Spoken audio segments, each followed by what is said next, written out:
तो आइए आज आपको दिखाते हैं चंदेरी के बारे में कुछ बातें और कैसे यहाँ के गाइड साहब ने मुझे मेरा नाम लिख के दिया 500 BC की लैंग्वेज में। चंदेरी की एक काफी खास बात है कि यहाँ पर ये जितने भी घर दिख रहे हैं इनके नीचे भी एक घर है जिसको कहा जाता है तलघर।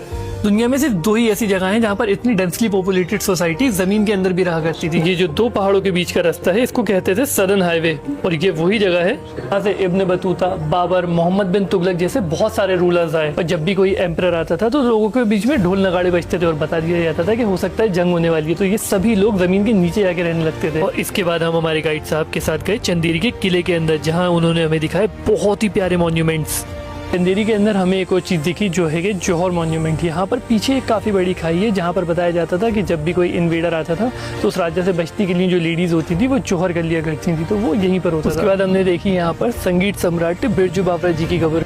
तानसेन का नाम तो आपने ज़रूर सुना होगा, ये उन्हीं के टाइम पे थे, लेकिन उन्होंने लिखा है लव के ऊपर ढेर सारे सॉन्ग्स। इनकी मोहब्बत पूरी नहीं हुई इसलिए इनका नाम बावरा पड़ गया और लोग अभी भी इनकी कब्र के पास के पेड़ों के ऊपर अपनी माशूका का नाम लिख जाते हैं। खैर, कांटे वालों पेड़ों से फूल की उम्मीद क्या ही करनी। और जब हम वापस जा रहे थे तो मुजफ्फर भाई ने मुझे दिया बहुत ही खास तोहफा जहाँ 500 BC से लेके आज की डेट तक की 5 अलग अलग भाषाओं में मेरा नाम लिखा हुआ था। भाई ने बताया उन्हें 12 से भी ज्यादा प्राचीन भाषाएं आती हैं, जिससे हमें पता चला कि चंदेरी का इतिहास और वहाँ के लोग आखिर में कितने खास हैं। बहुत ही जल्द चंदेरी का इन डेप्थ व्लॉग आने वाला है, तो अगर आप मिस नहीं करना चाहते तो फॉलो भी कर सकते हैं।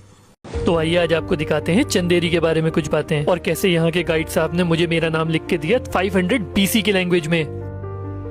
चंदेरी की एक काफी खास बात है कि यहाँ पर ये जितने भी घर दिख रहे हैं इनके नीचे भी एक घर है जिसको कहा जाता है तलघर। दुनिया में सिर्फ दो ही ऐसी जगह हैं जहाँ पर इतनी डेंसली पॉपुलेटेड सोसाइटी जमीन के अंदर भी रहा करती थी। ये जो दो पहाड़ों के बीच का रास्ता है इसको कहते थे सदर्न हाईवे और ये वही जगह है जहाँ से इब्न बतूता, बाबर, मोहम्मद बिन तुगलक जैसे बहुत सारे रूलर्स आए और जब भी कोई एम्परर आता था तो लोगों के बीच में ढोल नगाड़े बजते थे और बता दिया जाता था कि हो सकता है जंग होने वाली है, तो ये सभी लोग जमीन के नीचे जाके रहने लगते थे। और इसके बाद हम हमारे गाइड साहब के साथ गए चंदेरी के किले के अंदर जहाँ उन्होंने हमें दिखाए बहुत ही प्यारे मॉन्यूमेंट्स।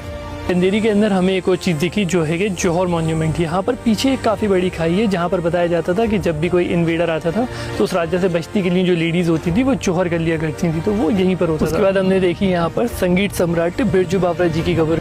तानसेन का नाम तो आपने ज़रूर सुना होगा, ये उन्हीं के टाइम पे थे, लेकिन उन्होंने लिखा है लव के ऊपर ढेर सारे सॉन्ग्स। इनकी मोहब्बत पूरी नहीं हुई इसलिए इनका नाम बावरा पड़ गया और लोग अभी भी इनकी कब्र के पास के पेड़ों के ऊपर अपनी माशूका का नाम लिख जाते हैं। खैर, कांटे वालों पेड़ों से फूल की उम्मीद क्या ही करनी। और जब हम वापस जा रहे थे तो मुजफ्फर भाई ने मुझे दिया बहुत ही खास तोहफा जहाँ 500 BC से लेके आज की डेट तक की 5 अलग अलग भाषाओं में मेरा नाम लिखा हुआ था। भाई ने बताया उन्हें 12 से भी ज्यादा प्राचीन भाषाएं आती हैं, जिससे हमें पता चला कि चंदेरी का इतिहास और वहाँ के लोग आखिर में कितने खास हैं। बहुत ही जल्द चंदेरी का इन डेप्थ व्लॉग आने वाला है, तो अगर आप